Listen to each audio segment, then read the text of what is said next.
ముందుగా ధ్యానాన్ని ఎంత సులభంగా పరిచయం చేసిన బద్రి మాస్టర్‌కి, కర్మ ధ్యానం, కర్మ విపాకం ద్వారా మన జీవితాన్ని మార్చుకునే అవకాశం ఇచ్చిన వంశీ మాస్టర్‌కి, మా గురువుగారైన హైమా మేడంకి నా ఆత్మ ప్రణామములు.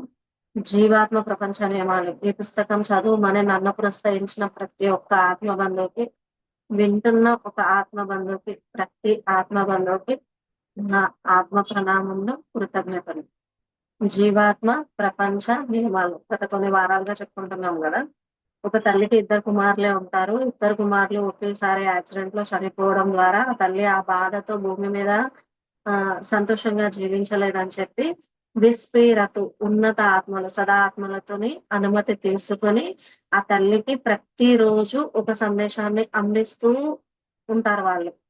ఆ తల్లి సందేశాన్ని తీసుకుంటూ అంటే ఆత్మలోకం నుంచి సందేశాలను తీసుకుంటూ ఇక్కడ భూమి మీద ఇలా జీవించాలి. ఏదో ఒక రోజు అందరం వెళ్ళిపోవాల్సిందే అని ఒక ధైర్యం తెచ్చుకొని తన కుమారులు ముందుగా వెళ్లారు.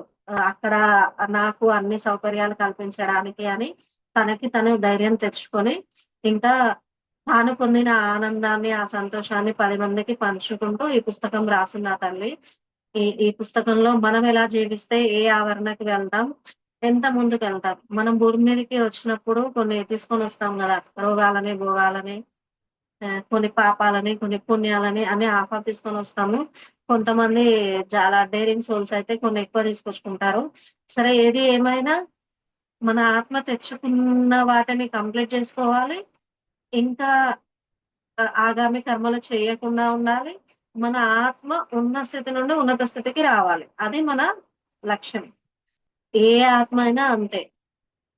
ఉన్నతాత్మలు ఇప్పుడు గురువులు ఇంకొంచెం ముందుకెళ్తారు. శిష్యులు ఇంకొంచెం ముందుకెళ్తారు. ఎవరైనా ముందుకెళ్ళడమే. అది ఆ సాధననే మనకొక భాగంగా ఈరోజు మనం చెప్పుకునే టాపిక్ ఏంటంటే, మనం భూమి మీదకొచ్చినప్పుడు గత స్మృతి ఎందుకు కలగదు. అంటే గత జన్మలో పొందిన అనుభవాలు ఎందుకు మనకి గుర్తుండవు. అలా గుర్తుంటే మనం ఆగామి కర్మలు చెయ్యం కదా! అనేసి కొంతమంది ఒపీనియన్. కానీ విస్పిరతో ఏమంటున్నారంటే, ఆ గత జన్మ అవి గుర్తు లేకపోవడమే మంచిది. గుర్తు ఉండడం వల్ల కొన్ని పొరపాట్లను చేస్తాం. గత జన్మలో వీళ్ళే నా కొడుకులు, వీళ్ళే నా పిల్లలు, నా బిడ్డలు, నా భర్త, నా భార్య అని చెప్పి గూడా కొంద కొంతమంది జీవితాలను నాశనం చేసుకున్న వాళ్ళున్నారు. దానివల్ల నష్టమే ఎక్కువ జరుగుతుంది కాబట్టి ఆ గత స్మృతి గుర్తుండకపోవడమే బెటరని మన విస్పిరతో అంటున్నారు. ఇంకొక పాయింట్ గూడా చెప్పారు. ఆత్మ ఎప్పుడు కూడా కొత్తదనాన్ని చూస్తుందంట. అంటే గత జన్మలో మనం పొందిన అనుభవాలు మళ్ళీ ఇది ఈ జన్మలో గుర్తుండడం వల్ల ఆత్మ కొత్తదనంగా అనుభవాలను తీసుకోలేదు గదా! మనం భూమి మీదకొచ్చే మెయిన్ ఉద్దేశ్యమే అనుభవాలను తీసుకోవడానికొస్తాం. ఆ అనుభవాలలో కొత్తదనాన్ని వెతకడానికి ఆత్మ ప్రయత్నం చేస్తుంది కాబట్టి, ఆ గత స్మృతి గుర్తుండదు అని విస్పిరతో చెప్తున్నారు. ఆహ్, ఎప్పుడైనా దేవుడిని మనం బాగా కష్టమొచ్చినప్పుడు అనుకుంటాం గదా! దేవుడనేవాడు ఉన్నాడా? ఇంత అన్యాయం చేశాడు అని అనుకుంటూ ఉంటాం కొన్ని సందర్భాల్లో. ప్రతి జీవితానికి వస్తూనే ఉంటదిది ఏదో ఒక రకంగా. అంటే చిన్నవాళ్ళకి ఎవరి అనుభవం వాళ్ళకే పెద్దదనిపిస్తది గదా! అలా వచ్చినప్పుడు క్వెషన్స్ వేసుకున్నారా అని విస్పిరతో అడిగారు. లాస్ట్ వీక్ దేవుడున్నాడా అని ఒక క్వెషన్ చెప్పుకున్నాము. ఈరోజు ఇంకో సెకండ్ క్వెషన్ ఏంటంటే, మీరు అమాయకులు అయినా మీరు తప్పు చేశారని రుజువైంది. మరి అప్పుడు దేవుడెక్కడున్నాడు? దీనికి చాలా జవాబులున్నాయి. వీటిలో ఒకటి మీకు సరిపోయేది కావచ్చు. చాలా కొన్ని ఆన్సర్‌లు ఇచ్చారు వీళ్ళు. అంటే ఈ జన్మల ప్రస్తుతం వర్తమాన జీవితంలో ఎవరిని మనం బాధ పెట్టలేకపోయినా ఎవ మన రక మన నుంచి ఏ తప్పు సరికాని పని జరగకపోయినా కొన్ని అవమానాలు ఎదుర్కొంటాం. కొన్ని సందర్భాల్లో జరుగుతాయి. అలాంటప్పుడు దేవుడెక్కడున్నాడో అని క్వెషన్ మనకే వస్తుంది అది నార్మలే. అప్పుడు వీళ్ళిచ్చేది కొన్ని ఆన్సర్స్ ఉన్నాయి. వీళ్ళు చెప్పే పాయింట్స్ ఏందంటే, మీరు నిశ్చయంగా ఎవరికీ ఎన్నడూ హాని చేయలేదని, ఎవరిని బాధ పెట్టలేదని ఖచ్చితంగా నమ్ముతున్నారా? ఏం లేదిక్కడ. ఈ క్వెషన్ దేవుడున్నాడా అని క్వెషన్ రాగానే కళ్ళు మూసుకోవాలి. మన అంతరాత్మని మనం పరిశీలించుకోవాలి. ఇది అంతరాత్మతో మన మనసు కనెక్ట్ అయినప్పుడే మనకి దేవుడి మీద అమాయకుడా ఆ తిట్లొస్తాయి గదా! కొన్ని సార్లు జరుగుతాయి గదా! ఆ తిట్లొచ్చినప్పుడు వాటికి సమాధానాలు ఎప్పుడొస్తాయంటే మన అంతరాత్మతో మాట్లాడుకున్నప్పుడే వస్తాయి. వీళ్ళేమంటున్నారంటే, ఒకవేళ అలా చేసి ఉంటే దానికి మీరు శిక్షను అనుభవిస్తున్నారేమో! ఎప్పుడో ఏదో చిన్నవి జరుగుతాయి. వర్తమాన జీవితంలో గూడా జరుగుతాయి. అన్నీ ప్రతీదీ గత జన్మ కర్మనే ఉండదు. వర్తమాన జీవితంలో కూడా సరైనయి, సరికాని పనులు జరుగుతాయి. కొన్ని తెలిసి చేస్తాం, కొన్ని తెలియకుండా చేస్తాం. అంతే తేడా. అయితే మీరు ఎవరినైనా బాగా కష్టపెట్టి ఉంటారు. లేకపోతే మీ గత జన్మలో పాపం చేసి ఉంటారు. ఇది దీనికి ఫలితం అయ్యుండొచ్చు అని దే ఇక్కడ దైవాన్ని పక్కకి పెట్టి మన అంతరాత్మతో మనల్ని మాట్లాడుకోమంటున్నారు. అలా మాట్లాడుకున్నప్పుడు మన అంతరాత్మకి సమాధానం ఇచ్చుకోగలిగితే మనం అనుభవిస్తున్న బాధకి ఆన్సర్ వచ్చినట్టే కదా! అలా వీళ్ళు జెప్తున్నారు. మీరు సహజంగానే మరింత ఉన్నతంగా ఎదగాలనుకుంటారు. బాగా ఆలోచించండి. సమస్యలు ఏమీ ఎదుర్కోకుండా మీరలా ఎదగగలరా? ఇప్పుడు చీకటి మనకి కరెంట్ బోతేనే కరెంట్ విలువ అర్థమవుతది. నిరంతరం 24 అవర్స్ కరెంట్ ఉంటే కరెంట్ విలువ ఏం తెలుస్తది? తెలీదు గదా! ఏదైనా అంతే. అమావాస్య చీకటిని చూస్తేనే చందమామ వెలుగును చూడగలుగుతాం. 2 ఉండాలి జీవితంలో. 2 ఉంటేనే ఆత్మ ఉన్నత స్థితికి రాగలుగుతది. ఆ 2 పైన ఆత్మలోకంలో లేకనే గదా! భూమి మీద ఛాలెంజ్ చేసి జీవితాన్ని తీసుకుంటున్నాం. ఆత్మలోకంలో మనకు అనుకూలంగా ఉన్న వాతావరణమే ఉంటది. ప్రకృతే ఉంటది. మనం ఏది గావాలంటే అదే వస్తది. మనం రూపాయి ఖర్చు పెట్టాల్సిన అవసరం లేదు ఆత్మలోకంలో. మనం అనుకోగానే మనకు ముందుకొచ్చేస్తది. అది బోరొచ్చే గదా! భూలోకానికొచ్చేది. అదే వీళ్ళు చెప్పేదదే. మీరు ఆలోచించండి. సమస్యలు లేకపోతే మీ ఆత్మ ఉన్నత స్థితికొస్తుందా అని అడుగుతున్నారు వాళ్ళు. మీరు చాలా సదాచరులు, సదాత్మలు మరి అని మీరనుకుంటే, మనం మంచి వాళ్ళం అనిపిస్తది గదా! మనది మనకే అనిపిస్తది గదా! మనం సెల్ఫ్ డబ్బా కొట్టుకుంటాం గదా! నేను గూడా ఒకప్పుడు కొట్టుకునేదాన్ని. ఇప్పుడు తగ్గించుకున్నా. అంటే వెనక్కేసుకుంటాం కొన్ని విషయాల్లో. మిమ్మల్ని మీరెన్నడైనా తరచి చూసుకున్నారా? మీరు చేసిన ప్రతీదీ నిస్వార్థమైనది, సరైనది, కపటము, హిప్రోక్రసీ, స్వార్థ ప్రయోజనము లేనిదిగా ఆలోచించి తెలుసుకోండి. మనకి మనమే ప్రశ్నలు వేసుకోమంటున్నారు. దైవాన్ని పక్కన పెట్టి, మన అంతరాత్మని, మనసును 2 పక్క పక్కన పెట్టి ప్రశ్నలు వేసుకోవాల్సిన ప్రశ్నలివి. ఎక్కడైనా ఒక స్వార్థ ప్రయోజనాన్ని ఆశించి చివరికి స్వర్గానికి చేరతాననే ఆలోచనతో గాని, కీర్తి కలుగుతుందని ఎక్స్‌పెక్టేషన్ పెట్టుకుంటాం గదా! బావుంటదిది. ఈ మంచి పని చేస్తే పాపాలన్నీ క్షమించబడతాయని భావిస్తూ మంచి పని చేశారా? ఏది చేసినా ఇదొస్తది అనే ఉంటది గదా! అంతెందుకు ఇక్కడికి ధ్యానంలో రాకముందు దేవుడితో బిజినెస్ చేశాం. నేనిది ఇస్తా నువ్విది ఇయ్యి అని కదా! అప్పుడు తెలియని టైంలో జరిగిందది. మంచి పని చేస్తే పాపాలన్నీ క్షమించబడతాయని భావిస్తూ మంచి పని చేశారా? అంతే గదా! చిన్నది చేసినా అట్లానే ఆలోచిస్తాం. అలా చేసిన మంచి పనులు కావు. మీరు మిమ్మల్ని ప్రపంచాన్ని మోసం చేస్తున్నారు. భూలోకంలోని వారు తమని తాము ఎప్పుడూ మోసం చేసుకుంటూనే ఉంటారట. ఎందుకు అంటే మనసు చేసే మాయ వల్ల మనల్ని మనం మోసం చేసుకుంటాం. పక్కనోళ్ళని గూడా మోసం చేసుకుంటాం. చివరికి దేవుడిని కూడా మోసం చేయాలని జూస్తారు. ఇలా ఎన్నటికీ చేయలేరు. మీరు పాపం చేస్తున్నారని అనుకుంటున్నారా? నిజమే మీరు పాపం చేస్తున్నారు. అలా ఎక్స్‌పెక్టేషన్స్ పెట్టుకొని దేవుడితో బిజినెస్ చేస్తే మాత్రం కంపల్సరీ అదే జరుగుతుంది. భూలోకంలో చాలా మందికి డబ్బు చాలా విలువైంది. అతిగా ఏమున్నా మంచిది కాదు. ఏది అతి అయినా అది మంచిది కాదు. తగినంతనే ఉండాలి. ధనమే పాపాలన్నిటికి మూల కారణమని మనకర్థమవుతుంది. డబ్బు వల్ల చూపు పోతుంది. చెవులు బీదవారి కేకలు వినలేవు. హృదయం బండగా మారుతుంది. దయ, విధేయత, ప్రేమ, కుటుంబం పట్ల, ఇతరుల పట్ల మీకున్న బాధ్యతలు మర్చిపోతారు. ఇవన్నీ జరుగుతాయట.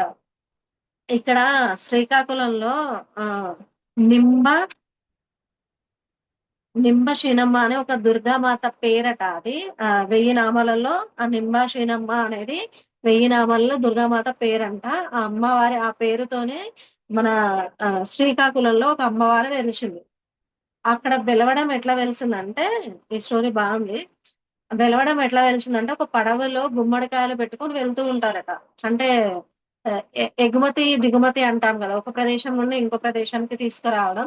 అలా వెళ్తుంటే అక్కడ పడవ నడిపే అతడికి అమ్మ కలలో కనిపించి, "నేను ఈ గుమ్మడికాయలో వెలిసాను. నాకు గుడి కట్టండి" అని చెప్తుందంట అమ్మ.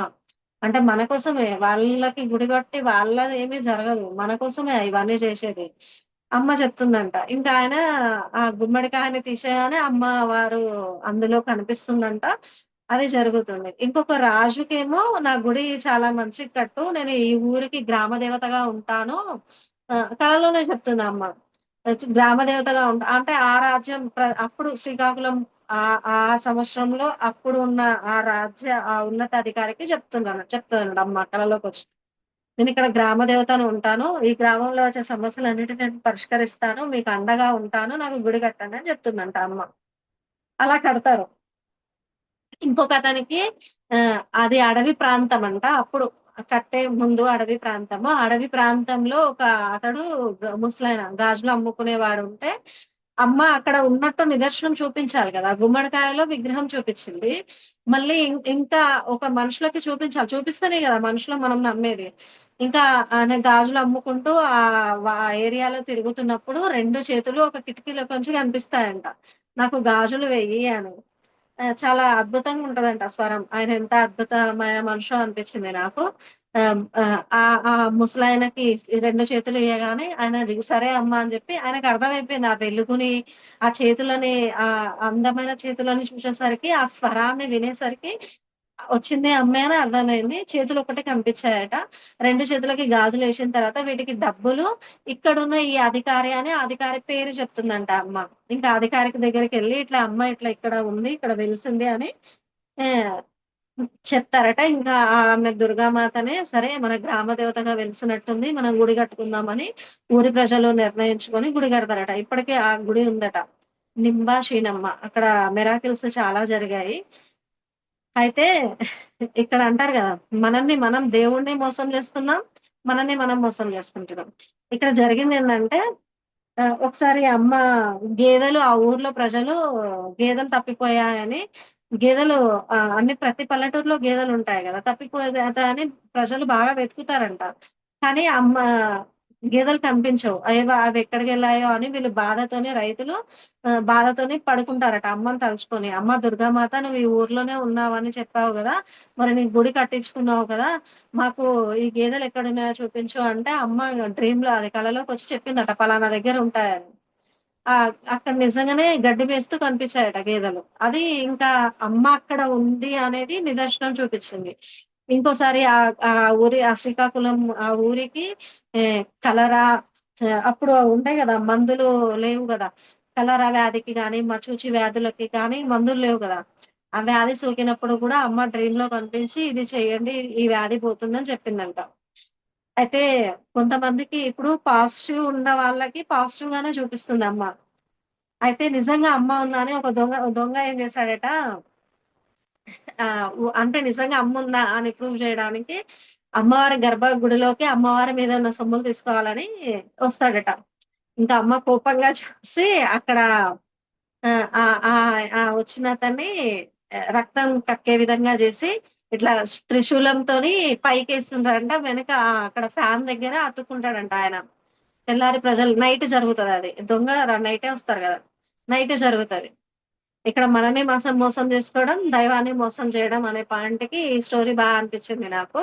ఇంకా బల్లిలానే ఆయన అతుక్కుపోయి ఉంటాడట. రక్తం కక్కి చనిపోయి ఉంటాడు.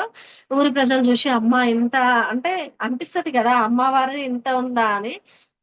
అది జరుగుతది. అది జరిగింది అని జరిగిన తర్వాత ఇంకొక వ్యక్తికి ఏమైందంటే అది భలే అనిపిచ్చింది. పూజారి అమ్మవారికి పూజలే చేస్తున్నాడు. మన మనసు మాయ ఎంతగా పనిచేస్తుంది మనల్ని మనం మోసం చేసుకోవడానికంటే ఇదే నిదర్శనం. అమ్మవారికి పూజలు చేస్తున్న పూజారి గుడికొచ్చిన భక్తులలో ఒక చిన్న పాప మెడలో నుంచి బంగారు గొలుసు తీసేసుకుంటాడంట. తీసేసుకున్న తర్వాత వచ్చిన వాళ్ళంతా మనము ఎక్కడికో యాత్రకెళ్తే బంగారం పోతే ఎట్లా అనిపిస్తది గదా! ఇంకా వాళ్ళంతా ఏడుస్తూ ఉంటే అక్కడే ఒక అమ్మాయికి పూనకం అంటాం గదా! అమ్మవారు వచ్చి చెప్పడం. అది నిజం ఉంటాయి కొన్ని. అంటే నమ్మొచ్చు. అమ్మవారొచ్చి పలానా పూజారి ఈ పాప గొలుసు దొంగతనం చేశాడు అని చెప్తుందంట అమ్మ. ఆమెకి వచ్చి చెప్తుందంట. చెప్తే ఇంకా పూజారికి విపరీతమైన కోపమొస్తదంట అమ్మ మీద. ఎంత కోపమంటే అంత కోపమొస్తది. నన్ను ఇంతమంది ప్రజల మధ్య నన్ను అవమానం చేసింది అమ్మ. అమ్మ మీదనే ఆయన కోపాన్ని పెంచుకుంటూ పూజారి గదా! పూజారి అని చేశాడు అని ఆ గొలుసు తీసేసుకున్నారు. వాళ్ళు ఆ భక్తులు అక్కడి నుండి వెళ్ళిపోయారు. అది పని జరిగిపోయింది. అది ఓకే. అంతవరకే ఓకే. కానీ పూజారిలో మాత్రం లోపల పెరుగుతూ ఉంది. మన రాక్షసత్వం చాలా దారుణంగా ఉంటది. నన్ను ఊరి ప్రజల ముందు అవమానిస్తావా నీవు అని ఒకరోజు ప్రసాదం వండి వేడి వేడి ప్రసాదాన్ని అమ్మవారి విగ్రహం మీదనే పోసాడట. ఇది రియల్ స్టోరీ రియల్‌గా జరిగింది. విగ్రహం మీదనే పోస్తాడట. ఆ అమ్మ ఆ వేడిని తట్టుకోలేక బొబ్బులు మనకి కాలితే మన స్కిన్ మీద ఎలా వస్తదో విగ్రహం మీద అలా బొబ్బలొచ్చాయట. ఇంకా ఊరి ప్రజలు మొత్తం భయపడి అమ్మవారినే ఇలా చేశాడా అని పూజారిని అక్కడి నుంచి వెళ్ళగొట్టి ఇంకా ఆయనకి చూసేది చూపిస్తుంది గదా! అమ్మ. అది అమ్మ పని. ప్రజల పని గాదు గదా! మరి నీకింత కోపం తగ్గాలంటే మేమేం చేయాలి అని అడిగితే, మళ్ళీ అలానే ఒక వ్యక్తికి లో ప్రవేశించి అమ్మ చెప్తదట. నా నా విగ్రహం మీదున్న కాలిన మరకలు పోవాలి అంటే, నాకు పసుపుతో పూజ చేయండి అని చెప్తుందంట అమ్మ.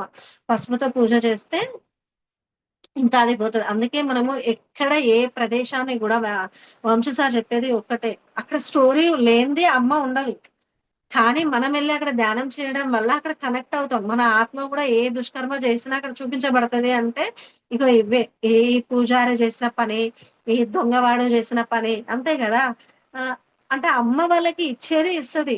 కానీ వాళ్ళు పరీక్ష ఎట్లా అంటే దేవుడి మీద పరీక్ష ఏందంటే మనని మనం మోసం చేసుకోవడం గాకుండా, దైవాన్ని గూడా మోసం చేస్తే అమ్మ ఊరుకుంటదా మరి? అలా జరిగిందంట. అలా బాగా అక్కడ మిరాకిల్స్ చాలా ఉన్నాయి.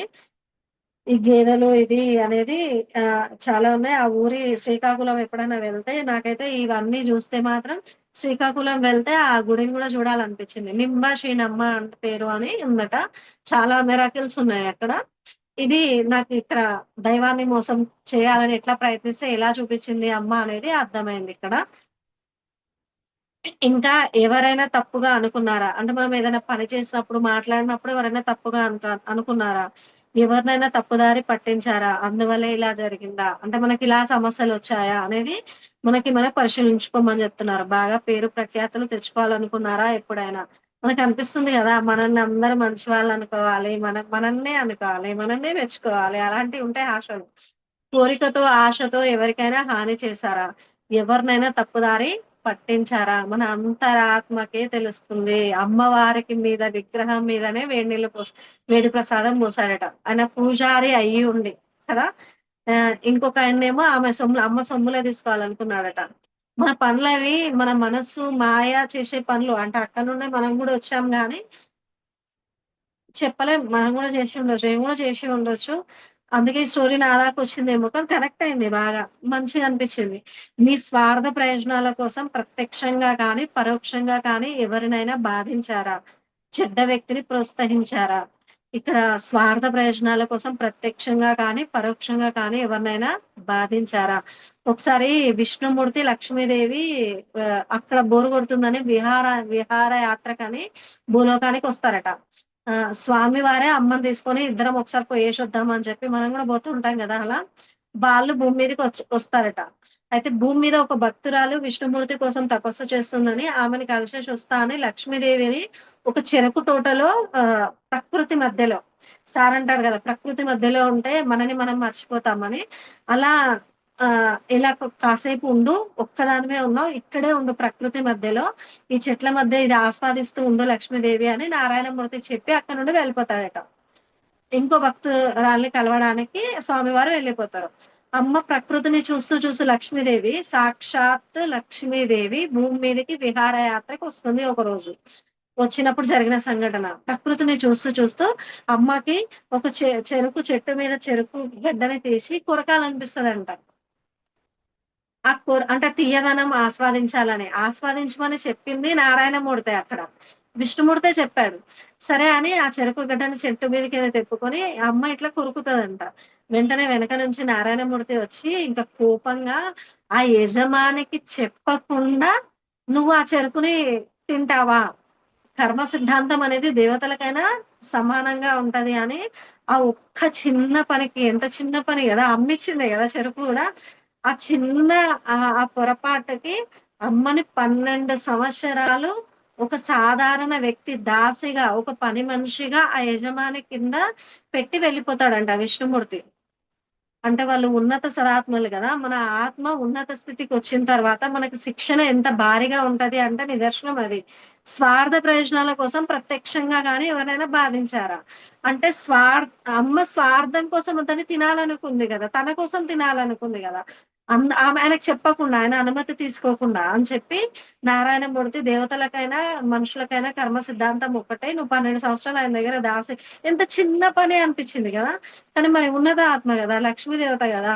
అంటే ఇంక లక్ష్మీ అమ్మవారు అక్కడ 12 సంవత్సరాలు ఆ యజమాని దగ్గరే ఉండి, పని మనిషిగా పనిచేస్తూ ఉంటదంట. ఆయన రుణం తీర్చుకోవాలి గదా మరి! అని పని చేస్తూ ఉంటదట. 12 సంవత్సరాల తర్వాత నారాయణమూర్తి నీ టైం అయిపోయింది. ఒక కర్మ పీరియడ్ ఉంటదంటారు గదా! టైం అయిపోగానే విష్ణుమూర్తే వస్తాడట డైరెక్ట్ ఆ భక్తుడికి ఆయన దగ్గరికి వచ్చి. ఇంకా లక్ష్మీమాత అక్కడికొచ్చిందంటే ఇంక అక్కడ పంట పొలాలు చాలా అద్భుతంగా బంగారంగా పండుతాయి గదా! నీ టైం అయిపోయింది. ఇట్లా అమ్మవారు ఇది జరిగింది అని ఆయనకి కలలోకొచ్చి చెప్తాడట. ఆమె నేను తీసుకెళ్తా అని తీసుకెళ్ళేటప్పుడు ఇంకా అక్కడ ఉన్న ఆ వ్యవసాయదారుడు చాలా ఏడుస్తాడట. "అమ్మ నువ్వు ఎన్ని సంవత్సరాలు నా దగ్గరున్నావా" అని ఏడుస్తాడట బాగా. పంటలు ఇంత పండుతున్నాయని తెలుసుకోలేకపోతున్నాడు పాపం.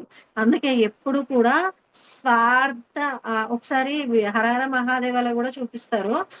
పార్వతీ మాత ఆత్మ జ్ఞానం గావాలని అడుగుతది పరమేశ్వరుని. అప్పుడు పరమేశ్వరుడు అంటాడు, "నీకు అంత శ్రద్ధ లేదు ఆ సబ్జెక్ట్ మీద. నువ్వు నేర్చుకోలేవు పార్వతి" అంటాడు దాంట్లో. "లేదు లేదు నేను నేర్చుకుంటాను. నువ్వే ఉన్నావు గదా! నా పక్కన" అంటది అమ్మ. బతిమలాడుకుంటది ఆత్మజ్ఞానం గావాలని. సరే అని ఒక యజ్ఞ కుండనం మధ్యలో ఇద్దరి మధ్యలో పెట్టి ఆత్మజ్ఞానం చెప్పడానికి ప్రయత్నిస్తుండగానే అమ్మకి నిద్రొస్తది. పార్వతీ మాతకి. జస్ట్ కళ్ళు ఇట్లా మూస్తది అమ్మ అంతే. దానికి నీకు శ్రద్ధ లేదు. నీ శ్రద్ధ నేర్చుకోవడానికి నువ్వు అది చేపలు పట్టే వాళ్ళ దాంట్లో జన్మ తీసుకోమని పంపిస్తాడు. ఆ సీరియల్ చూసిన రోజైతే నాకెంత ఏడుపొచ్చిందో. అది చూసినప్పటి నుంచి నాకసలు అంటే అమ్మ అప్పుడు తెలీదు గదా! ఆత్మ ఉన్న స్థితికి వచ్చినప్పుడు చిన్న చిన్న పొరపాట్లకి గూడా శిక్ష పెద్దగా ఉంటది అనేది ఇక్కడికొచ్చిన తర్వాత అర్థమైంది. ఆ సీరియల్ చూసినప్పుడు అర్థం గాక బాధ అనిపిచ్చేది. లక్ష్మీదేవతకి గూడా అదే జరిగింది. ఇప్పుడు మనల్ని మనం పరీక్షించుకునేటప్పుడు మన ఆత్మ ఉన్న స్థితికి మనం ప్రయత్నం చేసేటప్పుడు ప్రత్యక్షంగా కానీ, పరోక్షంగా కానీ మన స్వార్థ ప్రయోజనాల కోసం ఎవరిని బాధించకూడదు అనేది నేర్చుకోవాలి. చెడ్డ వ్యక్తిని ప్రోత్సహించారా? చెడ్డ వ్యక్తితో మంచిగా ఉన్నారా? చెడ్డవారితో మంచిగా ఉంటే చెడు చేయడానికి వారిని మీరు ప్రోత్సహిస్తున్నట్టే. అలా చేయడం వల్ల మీరు అటువంటి వారే అవుతారు. అంతే గదా! వాళ్ళ మెప్పు కోసం, వీళ్ళ మెప్పు కోసం మనం సరికాని పనులు చేసే వాళ్ళతో చేతులు కలిపితే మనం గూడా సరికాని వారమే అవుతాయి. ఇక్కడ గూడా ఎల్లమ్మది ఇది జగిత్యాల మండలంలో జరిగిందంట ఈ స్టోరీ. ఇది గూడా బాగుంది. ఎల్లమ్మ స్టోరీ. అక్కడ అర్ధరాత్రి కొంతమంది దొంగలు వచ్చి ఇప్పుడు సరికాని పనులే గదా! చెడ్డ వ్యక్తులు అంటే చేసే పనులంటే సరికాని పనులే గదా! వీళ్ళు ఆ ఎల్లమ్మ టెంపుల్‌లో జగిత్యాలలో ఎల్లమ్మ టెంపుల్. అక్కడ బోనాలు అన్ని జాతరలు జరుగుతాయి. అర్ధరాత్రి కొంతమంది దొంగలు పక్క ఊరి ప్రజలు, ఈ ఊరి ప్రజలతోని చేతులు కలిపి అమ్మవారి నగలను దొంగిలించాలని చూస్తారట. అమ్మవారి విగ్రహాన్ని గూడా పగలగొడతారు. అంటే అమ్మవారి విగ్రహాన్ని తీసి పక్కన పెడితే ఆ భూమి లోపల ఇంకా ఏమైనా బంగారం, వెండి నగలు దొరుకుతాయేమో అని ఈ ఈ ఈ వీళ్ళు వాళ్ళు కలిసి ఆ అమ్మవారి నగలన్నీ తీసుకుంటారు. తీసుకునేటప్పుడు అమ్మ ఏమనదు. అమ్మ కామ్‌గా ఉంటది. అంటే అమ్మ చూపించే టైం ఉంటది గదా! ఉంటది. వాళ్ళందరూ వెళ్ళిపోయిన తర్వాత అమ్మవారి విగ్రహం గూడా పడిపోయి ఉంటది. ఎందుకిలా జరిగింది అని ఊరి ప్రజలంతా ఇటు అమ్మవారిని పిలిపిచ్చి అడిగితే ఒక ఆమె లోపలికి వచ్చి చెప్తుంది. వాళ్ళని నేను చూసుకుంటా. ఈ చెడ్డ వ్యక్తిని ప్రోత్సహించొద్దు. వాళ్ళు చేసే పనిని కూడా మనం అంగీకరించొద్దు. అంటే ఏం చేయాలి? అమ్మ ఎదురు తిరిగింది. ఇంకా ఆ ఊరి ప్రజలకి కూడా అర్థం కాదు. అంటే అక్కడున్న ప్రజలే పక్క ఊరి వాళ్ళతో అక్కడ కలిపి చేశారనేది అర్థమవుతుంది. కానీ ఊరి ప్రజలకి మాత్రం అర్థం గాదు. ఎందుకు అంటే, "అమ్మ నేనే చూసుకుంటా వాళ్ళని" అని చెప్తుందంట. ఆ పూనకం అమ్మాయి ఆమెకి. చెప్పి పూజలు మానేసేయండి. నా విగ్రహం ఎప్పుడైతే కింద పడిపోయిందో ఇది గూడా రియల్ స్టోరీ. కింద పడిపోయిందో, అదే విగ్రహాన్ని నేను నిలుపుకున్న రోజు నుంచి పూజలు స్టార్ట్ జేయాలి. ఇప్పుడు మాత్రం తలుపు మూసేయండి అని చెప్తుందంట అమ్మ. ఇంకా ఊరి ప్రజలు తలుపు మూసేస్తారు. మూసిన తర్వాత అమ్మ ఏం చేస్తుందంటే, అర్ధరాత్రి భలే ఉందిది. అర్ధరాత్రి ఒక సాధారణ వ్యక్తిలాగా వచ్చి ఎవరైతే ఆ దొంగతనానికి ఆ పట్టగొలుసులు, అమ్మవారి విగ్రహం పడగొట్టడానికి ఎవరైతే సహాయం చేశారో, వాళ్ళందరిని ఒక్కొక్క రోజు ఒక్కొక్కరిని చంపేస్తుందంట అమ్మ. ఒక్కొక్కరు వేడుకుంటారట. "అమ్మ నేను వాళ్ళ కోసం జేశాను. నా కోసం నేను జేయలే. నాకేం రాలేదమ్మా." కానీ ఎవ్వరిని వదిలిపెట్టదు. ఎందుకు అంటే, సరికాని పని చేయడం వల్ల ఆ శిక్ష మీకే ఇవ్వబడుతుంది అని చెప్పడానికి అమ్మ జేసిన పని. ఇంకా ఆ పట్టగొలుసులు కూడా మళ్ళీ ఆహ్, ఎవరి అదే అమ్మవారి ప్రవేశం వల్ల పూనకం జరుగుతుంది గదా! వచ్చి చెప్తుందంట. విజయవాడలో ఇక్కడ జగిత్యాల ఎల్లమ్మ టెంపుల్‌లో జరిగిన సంఘటన. విజయవాడలో ఉన్న మనుషులు అక్కడ బంగారు షాపు వ్యక్తులకి ఈ దొంగలకి కనెక్షన్ ఉంటదట. అంటే వీళ్ళు తీసుకొని ఇస్తారు. అది గూడా అమ్మ చెప్తుందంట. నేనే చూసుకుంటా వాళ్ళని అని. నిజంగా వీళ్ళు ఊరి ప్రజలు బోయి జూస్తే ఆ విజయవాడలో ఆ బంగారు షాపుకి అమ్మ పట్టగొలుసులు ఏవైతే దొంగిలించబడ్డాయో అవి అక్కడ దొరికాయట. ఇంకా తీసుకొచ్చి ఇక్కడ ఊరి ప్రజలు మళ్ళీ చందాలేసుకొని అమ్మవారి గుడిని నిలబెడతారట. ఇది ఈరోజు అమ్మవారిదే వి స్టోరీలు ప్రొద్దున్నుంచి ఇవే చూస్తున్నా. మధ్యాహ్నం నేను మెడిటేషన్ చేసుకున్నప్పుడు నాకు డ్రీమ్‌లోకి అమ్మ ఇక్కడ షేర్ చాట్‌లో ఫోటోలు చూపించినప్పుడు విగ్రహాన్ని చూపిస్తారు గదా! నవ్వుతూ ఉంటదమ్మ. నాకు నవ్వుతూ కనిపించింది. ధ్యానంలో గూడా కనిపించింది. నాకు అప్పటినుంచి ఎనర్జీస్ పాస్ అంటే నేను మేలుకున్నా గూడా నాకు ఎనర్జీస్ పాస్ అవుతున్నాయి. బాడీ అంతా వేడెక్కింది. ఈరోజు అమ్మ పోనిందేమో అనిపించింది నాకైతే. నువ్వే చెప్పుకో అమ్మ నాకు అంటే నేను వినడము 1, 2 సార్లు వింటాం గదా! ఇంకా నీ అద్భుతాలన్నీ నువ్వే చెప్పుకో అనుకున్నా నేనైతే. ఎక్కువ వరకి చూడలేదు. దాన్ని రాసుకున్నా గానీ, అంటే అమ్మ పూనడం అనేది మనం మౌనంగా ఉంటే, అమ్మ చేయాలనుకున్న పని ఎలానే చేస్తది. అంతే గదా! ఆ చైతన్య శక్తి మన ద్వారా పని చేయాలని వాళ్ళనుకున్నప్పుడు అది జరుగుతుంది.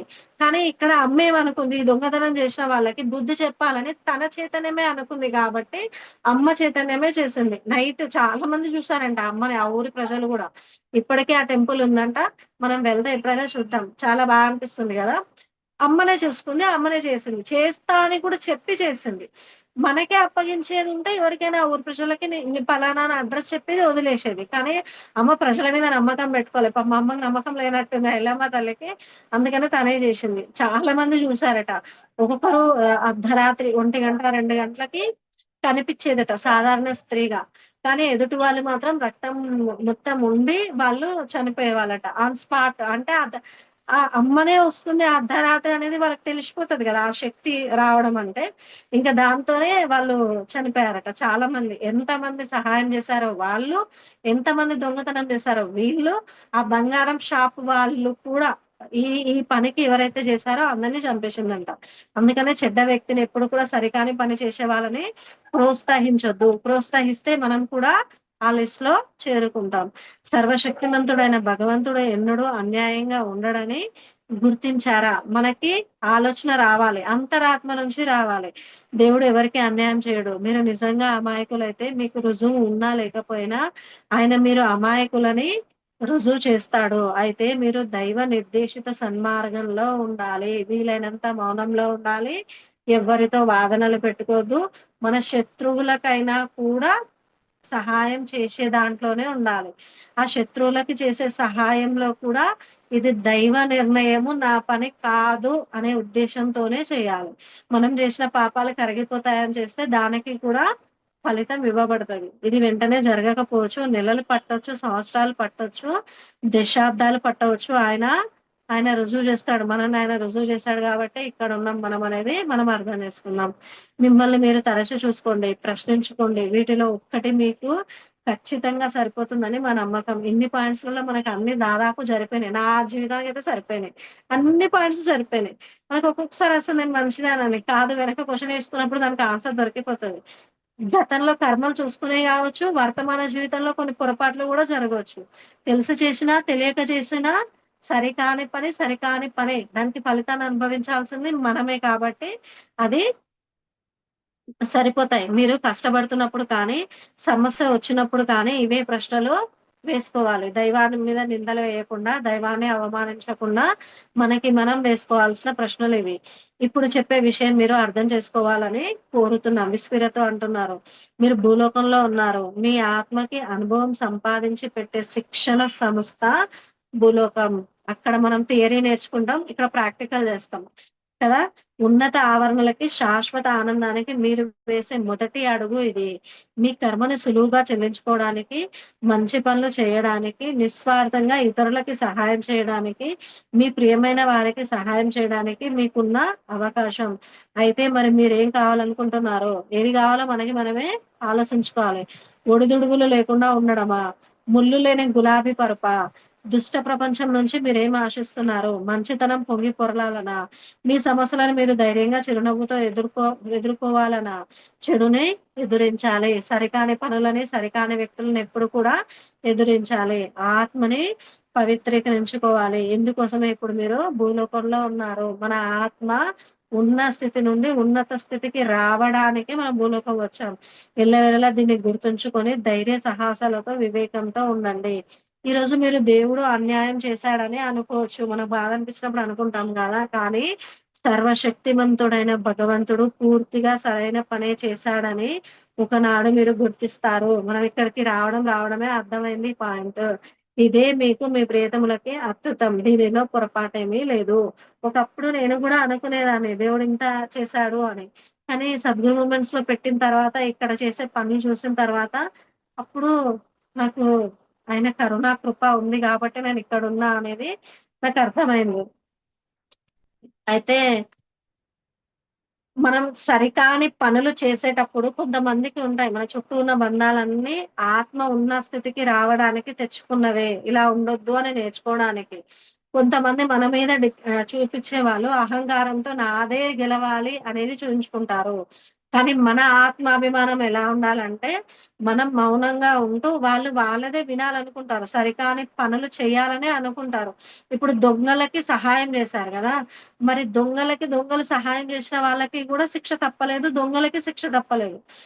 వాళ్ళందరూ ఒకే జాబితాలోకి చేరినా ఒకే శిక్ష అనుభవించారు. సరికాని పనులు చేసేవాళ్ళు అహంకారంతో నా మాటే నెగ్గాలని వాళ్ళు ఉన్నా, మనం ఆత్మాభిమానంతో మన అంతరాత్మ వింటూ కొన్ని ముందుకెళ్ళాలి. వాళ్ళ కోసం, వాళ్ళ మంచి కోసం మనం చూస్తే మాత్రం మన స్థితి కిందికి పడిపోతది. ఎంత పైకి పోయినా కిందికి పడడానికి సెకను పట్టదు కదా!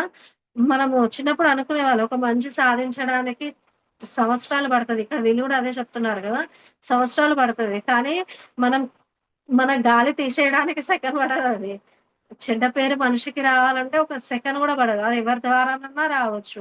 కానీ మన అంతరాత్మకి మనం చేసే పనిని కనుక మనం సమాధానం ఇచ్చుకోగలిగితే అప్పుడు మనని దైవ మార్గంలో మనం ఉన్నట్టే, దైవం చెప్పినట్టు మనం విన్నట్టే. అయితే దేవుడు మనతో ఉన్నాడు అనడానికి కొన్ని నిరంతర జీవితంలోనే జరుగుతాయి. వాటిని మనం మౌనంగా ఉంటేనే మనకర్థమవుతది. మన అంతరాత్మ మాట వీలైనంత మౌనంగా ఉండి అంతరాత్మ మాటనే మనం వినాలి అనిపిస్తుందంట. మనకి మనసు మన ఆయమ్మ మేడం అంటది గదా! అంతరాత్మకి, మనసుకి తేడా ఏందంటే మనసు పదే చెప్తూ ఉంది. అంతరాత్మ ఒకసారి చెప్పి ఊరుకుంటుంది.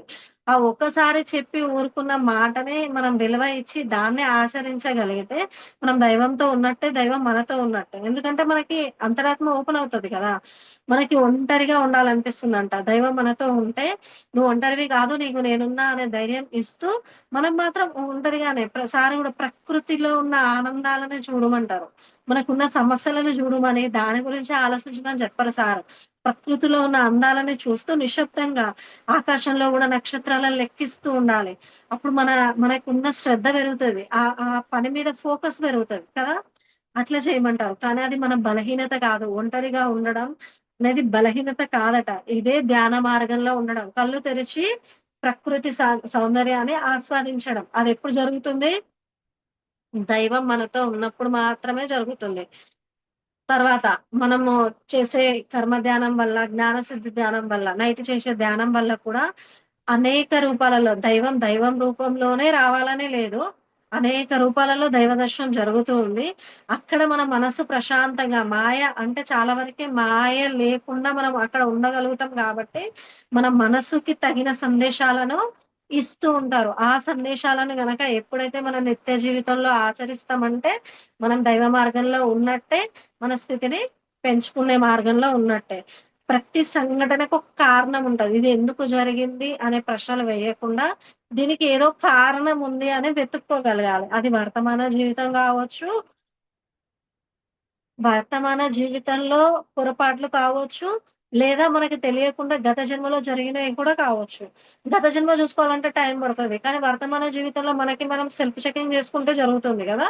అప్పుడు కూడా శివుడు మన దగ్గర ఉన్నాడు అనే విశ్వాసంతోనే ఉండాలి. ఆ విశ్వాసం మనలో ఎప్పుడైతే ఉంటదో, మనం చేసిన ప్రతి సంఘటనకు ఒక కారణం ఉంటది అని మనం దాన్ని ఫస్ట్ అంగీకరిస్తాం. సార్ అంటాడు గదా! వంశీ సారు, "నీకొక సందర్భం వచ్చింది. ఒక సమస్యొచ్చింది. దాన్ని ఫస్ట్ అంగీకరించు. అంగీకరించడం వల్ల మనం దాని నుంచి సగం బయటపడతాం. అప్పుడే అంటే దైవం మనతో ఉంది అంటే ఇంకా పూర్తి విశ్వాసం వస్తది.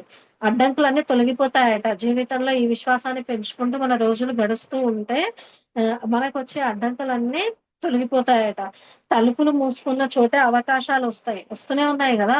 అవకాశాలొస్తున్నాయి గాబట్టే ఇక్కడున్నాం. తలుపులు తెరుచుకుంటాయి. ఎక్కడ అవకాశాల అనే తలుపులు తెరుచుకుంటాయి. ప్రతి సమస్యకి కూడా శివుడు తన బిడ్డగా మనల్ని స్వీకరిస్తే, మన ప్రతి సమస్య మనం అన్నీ వేడుకుంటాం గదా! మన అంతరాత్మ ద్వారా దైవాన్ని నామస్మరణ చేసుకుంటూ వేడుకుంటాం గదా! ఆయన మన సమస్యగా దాన్ని బాధగా ఉంచుకోడట. అన్నీ ఆయన సమస్యగా తీసుకుంటాడట. శివుడే తీసుకుంటాడట.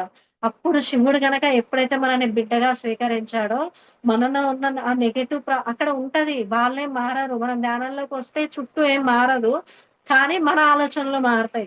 ఆ నెగెటివ్ శక్తి అంతా పోతుంది. వాళ్ళ దగ్గర ఉంటే కొన్ని ఇబ్బందులు ఎదురవుతున్నాయని కొన్ని బంధాలకి, కొన్ని వే మాటలకి కొందరనే మాటలకి మనమే దూరంగా జరిగిపోతూ ఉంటాం. వాళ్ళయి వినం. మన చెవులు మనం ఏం వినాలో మనం నిర్ణయించుకోవాలంటారు. మాట్లాడే నోరు ఒకటే ఉంది. వినడానికి 2 చెవులున్నాయి. ఆ 2 చెవులు ఏం వినాలి అనేది మనకే క్లారిటీ వస్తది. ఎప్పుడు అంటే దైవశక్తి మనతో ఉన్నప్పుడు. కొన్ని బంధాలన్నీ దూరమవుతాయి. ఈ దూరమైన బంధాల కోసం మనం బాధపడొద్దు. దైవం మనకి రక్షణ కల్పించడానికి అంటే వాళ్ళ ద్వారా మనకొచ్చే ఆగామి కర్మలు ఏవైతే ఉన్నాయో, ఈ ధ్యానం ద్వారా తీసుకున్న శక్తి ఏదైతే కోల్పోకుండా ఉంటామో, దానికి ఆ బంధాలని దూరం చేశాడు దేవుడు అని ప్రతి సంఘటనలో ఆ దూరమైన ఆ వ్యక్తులని తలుచుకొని బాధపడకుండా, మనకి రక్షణ ఇచ్చినందుకు కృతజ్ఞతగా ఉండాలి దైవానికి. మనకు ఒక్కొక్కసారి ఫీలింగొస్తదట. అన్నిటిని కోల్పోయినా ఏదో ఒక ఆశ మాత్రం లోపల అంతరాత్మలో ఉంటదట. ఏది ఉంటుంది అంటే, ఈ ఈ బాధాకరమైన ఈ సమస్య వెళ్ళిపోతుంది. అర్జునుడికి చెప్తాడు గదా! మనకి దుఃఖమొచ్చినా, సంతోషమొచ్చినా మనం ఎక్కువ ఆత్మన్యూనతకి ఎళ్ళొద్దు, అహంకారంలోకెళ్ళొద్దు. ఎళ్ళొద్దు అంటే మధ్యలో ఉండడం, ఈ సమయం వెళ్ళిపోతుంది. ఇది ఎప్పుడు అర్థమవుతుంది అంటే, మనతో దైవశక్తి ఉన్నప్పుడే మనకు అర్థమవుతుందట. మనం అన్నీ కోల్పోయినా నాతో దైవం ఉంది. నేను ఏదో చేయగలుగుతా. అంటే నా ఆత్మ ఎప్పుడు ఉన్న స్థితి నుండి ఉన్నత స్థితికొస్తుంది అని మన ఆలోచనలోనే మనకి తెలియకుండానే మారిపోతూ ఉంటాం. అందరిని నమ్మడం మానేస్తాం. ధ్యానంలోకి రాకముందు అందరూ మన వాళ్ళే అనుకుంటాం. కానీ ఇప్పుడు ధ్యానంలోకొచ్చాక క్లారిటీ వస్తుంది. వాళ్ళు ఎట్లా ఉన్నారు, ఎలా ప్రవర్తిస్తున్నారు, ఎలా ఆలోచిస్తున్నారు. మనం ఎలా ఆలోచిస్తున్నాం, మనం ఎలా ప్రవర్తిస్తున్నాం, ఏం పని జేస్తున్నాం. మనకొక ఎరుక రావడం వల్ల మన ఆలోచనలే మారిపోవడం, మనం మారిపోవడం జరుగుతుంది. అందరిని నమ్మడం కూడా మానేస్తామట. ఆత్మ ఎప్పుడు అందరిని నమ్మడం అంటే ఒక్కొక్కసారి ఒంటరిగా ఉన్నప్పుడు నేను ఒంటరినయిపోయానేమో అనే ఒక బాధొస్తది గదా! నాకు రీసెంట్‌గానే వచ్చింది అది. రీసెంట్‌గా ఎట్లా వచ్చిందంటే, నేను ఒంటరి జీవితం గడుపుతున్నా. దైవంతో ఉంటున్నా. దైవ సందేశాలను తీసుకుంటున్నా, ఆచరిస్తున్నా. ఇది బానే ఉంది జీవితం బ్రతికున్నన్ని రోజులు. మరి నేను చనిపోయిన ఏదో ఒక రోజు చనిపోతా గదా! చనిపోయిన రోజు నా శవాన్ని ఎత్తడానికి నలుగురొస్తారా అనే క్వెషనొచ్చింది. అప్పుడు శ్రీకాంత్ సార్ ఏం జెప్పారంటే, అంటే నేను అప్పుడే ఎందుకో ఫోను జేస్తే, మాస్టర్‌లొచ్చారు. దానికోసం ఎందుకు ఆలోచిస్తున్నావు? ఆ కొద్దిసేపు దానికి అన్నారు సార్. అంటే కరెక్టే గదా! ఇప్పుడు పత్రి సారు మాంసం తింటుండని వాళ్ళ అన్నని ఆస్తిని వదిలేసొచ్చారు. అట్లా అని అక్కడ అంటే మనం అంత ఎదుగుతామని కాదు. కానీ చెప్తున్నా. కైలాసపురియే ఇచ్చారు గదా శివుడు. మరి ఎందుకు ఫీల్ గావాలి? సరే ఇక్కడున్నాం బానే అని ఇంకా నాకు నేను క్లారిటీ తెచ్చుకోగలిగాను. ఆ క్వెషన్ వచ్చినప్పుడు బాధనిపిచ్చింది. నేను ఒంటరిగా ఉన్నా గదా! నా పక్కన ఎవరు లేరు అని. కానీ ఆ ఒంటరిగా ఉన్నప్పుడే మన బాధకి కరెక్టు నిర్ణయాలొస్తాయి. ఏవొస్తాయి వీడియోల ద్వారా. మనము షేర్ చాట్‌లో చూసినా, యూట్యూబ్‌లో ఇప్పుడు వంశసారివి గూడా కొన్ని షార్ట్ వీడియోస్ ఒస్తున్నాయి గదా! పీఎంసీ వాళ్ళయి. వంశసారివి గాని, హైమా మేడం వీడియో గాని, మనకు ఉండడం వల్ల వాళ్ళు మన పక్కన లేరు. కానీ మన దాంట్లో మన ఆత్మలో మనం ఎప్పుడైతే ఒంటరిగా ఉన్నామో, మనకెవ్వరు లేరు అని ఫీల్ అవుతామో, అప్పుడే ఆ సందేశాల ద్వారానే మనకి దైవశక్తి మన పక్కన ఉంది అనే ధైర్యం అది ఆటోమేటిక్‌గానే వస్తది. మన ప్రమేయం లేకుండానే వస్తది. అందుకే నేను చాలా వరకి వీడియోలు వినమనే చెప్తాను ప్రతి ఒక్కరికి. వీడియోలు చెప్పడము కొద్దిసేపే చెప్పగలుగుతాం. వినడం కొద్దిసేపే వింటారు. వినడం ఏం వింటున్నామా, చెప్పడం ఏం చెప్తున్నామా కాదు. మనది మనం డైరెక్ట్ తీసుకోగలిగితే, ఆ వీడియో ద్వారా ఆ శక్తిని తీసుకోగలిగితే, ఆ ధైర్యం ఆటోమేటిక్‌గా వస్తది. మన మన లోపల జరిగే యుద్ధం ప్రశాంతంగా మారిపోతది. ఇది చాలా సార్లు జరిగింది నాకు. మనకి బాధ మాత్రమే కనిపిస్తుందట. అయితే దీంట్లో ఈ ఒంటరిగా ఉండడం దాంట్లో గూడా మనలో ఆధ్యాత్మిక దాహం అనేది పెరుగుతుందట. ఇలా మన జీవితాన్ని కొనసాగిస్తే. మనకి దూరం మనం సత్యాన్నే మాట్లాడాలి. మనం నచ్చేవాళ్ళు మన పక్కనుంటారు. మనకి ఒరిజినల్ సర్టిఫికేట్ ఇచ్చేవాళ్ళు మాత్రం భూమి మీద ఎవరు లేరు. రారు గూడా. ఎందుకంటే అందరం అడుక్కునే వాళ్ళమే అంటాడు గదా సారు. అందరూ గూడా దైవాన్ని అడుక్కునే వాళ్ళమే. మనం గూడా ఫస్ట్ ఉన్నాం గదా! ఫస్ట్ లిస్ట్‌లో ఉన్నాం గదా! మనం దైవానికి చేరుకునే లోపల. కాబట్టి మనుషుల బంధాల కన్నా దైవ శక్తికే మనం ఎక్కువివ్వాలి. అప్పుడు మనకి మన లోపల మనం ఇలా జీవిస్తూ ఉంటే, మనకే తెలియకుండా ఏదో కావాలనిపిస్తుందంట. ఆధ్యాత్మిక దాహం అంట అది. దాన్ని వీళ్ళలా బెట్టారు. అన్నీ శూన్యంగా అనిపిస్తుంది. మన చుట్టూ ఉన్నయన్నీ ఇవి శాశ్వతం కాదు అని మనకి మనమే డిసైడ్ కాగలుగుతాం. తర్వాత పవిత్ర గ్రంథాలని సారంటారు గదా! బుక్కులు చదివితే ఆత్మశక్తి పెరుగుతుందని. బుక్కులు చదవాలని మనది మనకే అనిపిస్తుందంట. ఆధ్యాత్మిక సంపద ఆత్మకెప్పుడు కూడా మన శరీరానికి ఆహారం ఎంత ముఖ్యమో, ఆత్మకి కూడా ఆధ్యాత్మిక సంపద అనేది అంత ముఖ్యం. ఎప్పుడు జరుగుతుంది అంటే, మనం శివుడికి శరణాగతి చేసుకున్నప్పుడు మాత్రమే జరుగుతుంది. ఆత్మకి ఆధ్యాత్మిక సంపద అనేది. ఇది శివుడి పనే. ఇది మనది కాదు. అంటే ఆయనే ఎంచుకున్నాడు మనల్ని. ఆయన పనులు చేయడానికి మనల్ని ఎంచుకున్నాడు. ఆయనే ఎంచుకుంటే అది జరుగుతది. మనంతట మనం ఇది జేయాలి అంటే చెయ్యం. ఒక మన నోటి నుంచి ఒక దైవ నామాన్ని స్మరించాలన్నా ఆయన అనుగ్రహం మన మీద ఉండాలి. ఉంటేనే చేయగలుగుతాం. లేకపోతే చేయలేం. అందుకనే మనం ఎంత చెప్పినా కొంతమంది ధ్యానానికి రారు. భక్తులైనా సరే వాళ్ళు దైవాన్ని నమ్ముతారు. పూజలు జేస్తారు. కానీ ధ్యానానికి రారు. ఎందుకు రారు అంటే ఇంక వాళ్ళకి ఆ టైము రాలేదు. ఆయన అంగీకరించాలి. మనం ఆ లిస్ట్‌లో చేరామంటే ఎంత గొప్ప ఇది గదా! కోట్లాది జన్మల ఫలం ఉంటేనే ఈ శివుడు ఇవన్నీ చేస్తాడట. ఎప్పుడు ఏవేవి చేస్తాడు? మనకు ఒంటరిగా ఉండాలనిపిస్తుంది. ఒంటరిగా ఉన్నా మన లోపల మన దైవం మనతో ఉన్నదనే ధైర్యం ఉంది. మళ్ళీ ప్రకృతిని ఆస్వాదించాలి అనే ఒక కోరికలొస్తాయి. బుక్స్ చదవాలి అనే మన ఆలోచనలన్నీ మారిపోయినాయి గదా! ఇంతకుముందేమో ఒకటి కోరిక తీరగానే ప్రాపంచికంగా కోరుకున్నాం. ఇప్పుడు ఆధ్యాత్మికంగా కోరుకుంటాం. ఏదైనా కోరుకునేదే. దాన్నైనా అనుభవించాల్సిందే, దీన్నైనా అనుభవించాల్సిందే.